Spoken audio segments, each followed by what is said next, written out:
I was born in Japan, but now I live in North Carolina. I moved to North Carolina when I was 5 years old, and I live in Durham, North Carolina. And I moved because my dad got a job at Duke University. My mom is from Tokyo, Japan, and then my dad is from England.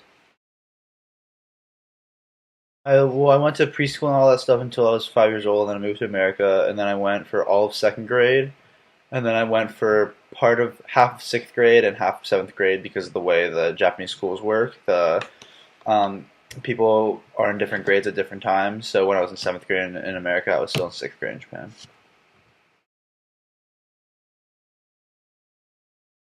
Um, because I'm partially Asian, it was not as different, but at the same time, a lot of people definitely thought it looked more American, and a lot of people couldn't tell that I was actually Asian.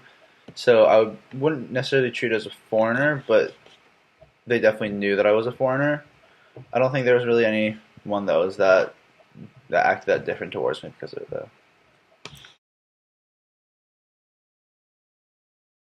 Yeah, there are a couple of occasions, nothing too extreme because a lot of the time, because my dad could also speak Japanese, he wasn't that bad. But there were times that people definitely treated my mom better than my dad when I was in Japan.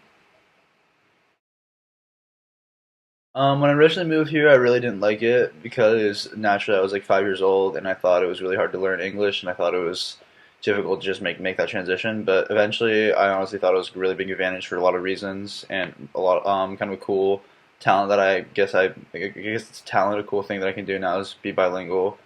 And I think almost every single person that's bilingual is really and like immersed in like a different culture, like the way I am, I guess is really grateful of it like now, but at the time they always find it really difficult.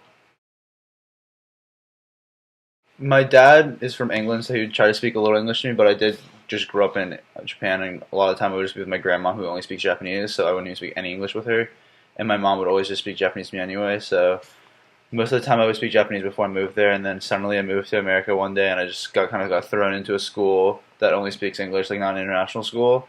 And personally, I think that's kind of like the best way to learn it, especially at a young age, is just to go in there and just like try to speak the language. And if you just hear it a lot of the times, you honestly just learn it. And honestly, in like 2 to 3 months, I was pretty fluent in English, so it was honestly not big.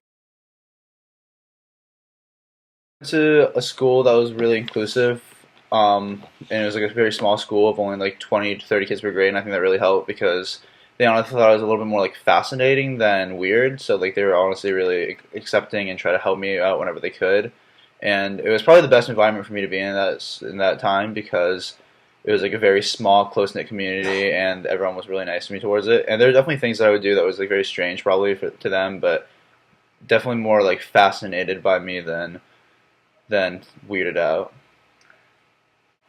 Honestly, during the transition years when everyone's younger, in a way, I felt like I was excluded. Not like I was never like I've never really felt excluded, but excluded less because everyone's a little bit more like ignorant to like race and ignorant to like differences and stuff like that. So like I feel like I would get more people that would make not necessarily like racial slurs, but I guess like jokes and stuff like that in high school, and a lot more people that would definitely view me more as the Asian kid in high school, while I was in middle school in Japan and like elementary school, I would not necessarily. One thing that made it really apparent was when I moved to Santa Clara, because California obviously has a lot more Asian people. So when I was doing that, I realized that in at home I kind of was the Asian kid that hung out with all my friends because all my friends I went to pretty white private like high school, so I was I guess like the Asian kid that hung out with my friends. And then when I moved to California, there were a lot of other Asian kids that were there. So instead of being like the Asian big kid, I became one of the Asian kids that was like hung out with white kids, I guess.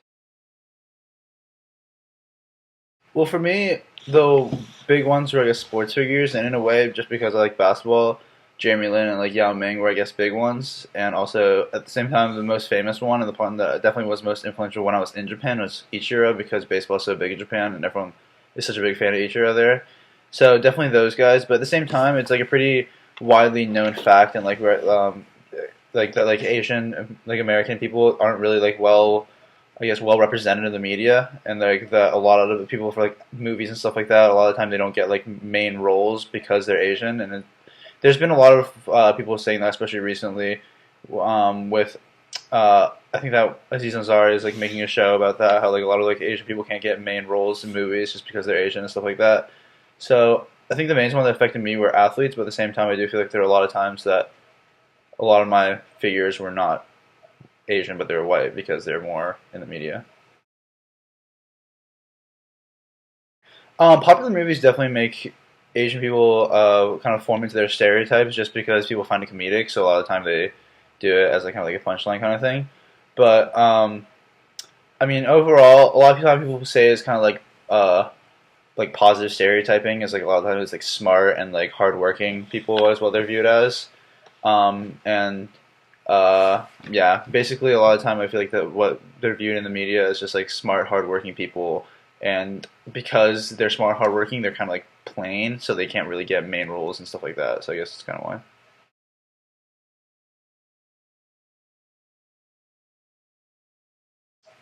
I feel like racism is. I feel like the way Asians are kind of like viewed racism wise in America is just kind of like not as bad as other races. Thus, it's not like racism. No, not it's not like racism against Asian people no longer exists, but it seems like the discrimination is not as severe. Thus, it's not as important. Um, I understand where they're coming from because I really don't want to like undermine other racial like groups that definitely get it worse than Asian people in the sense that they get much like harsher stereotypes. But at the same time, there's also a case to be made for like the Asian kids that that aren't that comfortable being different or like being the Asian kid. That would much rather like them not have these stereotypes. So I think for me personally, I don't really feel like it's affecting me that much. But then again, that's a lot of people say that that's kind of the problem that a lot of Asian people don't feel like they're affected by it, even though they are. Just and so because even the Asian people are ignorant towards it, no one really is fighting against it.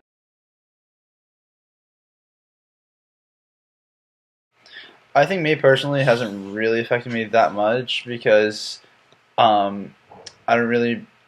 It seems kind of bad, but I don't really mind it as much as a lot of people do. Some people definitely I feel like get offended by it, and also feel like there's a lot of pressure for them to do like well academically and like pretty much like follow the stereotypes, just like any other stereotype works. So I think in that sense, it definitely like those microaggressions affect Asian people in the same way it affects other races. But for me personally, because also I live with my like, white dad, and I can kind of like see from like an outside perspective what I guess like they're trying to make like a joke, I guess. Like from like an outside perspective, I can see it. So for me personally, it hasn't really affected me, but I can understand how other Asian people that aren't as comfortable with being like the Asian kid, I guess, and with being from like the outside, like not being able to see from the outside perspective, would feel like they're more affected by the microaggressions.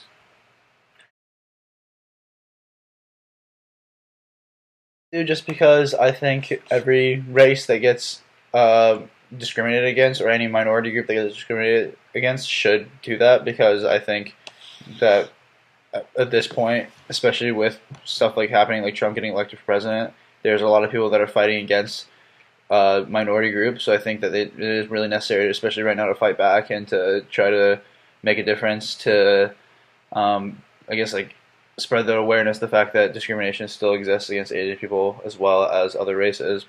So as long like, but so not to like undermine other races, but to go along with other races, the fact that there's still racism existing against Asian people.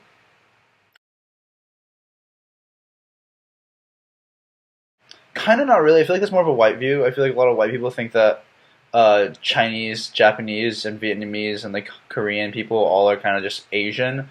But for a lot of Asian people, especially like when you actually go to like Japan and stuff like that, they actually really don't really like the other Asian people. Like a lot of Asian groups think that other Asian groups are like trashy or stuff like that.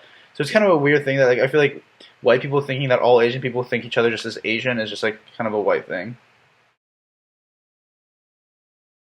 Yeah, because a lot of the time, like the racial slurs are stuff that are like really specific for Chinese people, and then after they say it to every Asian person, and that's like offensive in two ways, I guess, because it's not only it's offensive because it's the word, but it's also offensive because you're just mixing together every Asian group and just pretty much just calling them Chinese because that is like I guess the vast majority of them.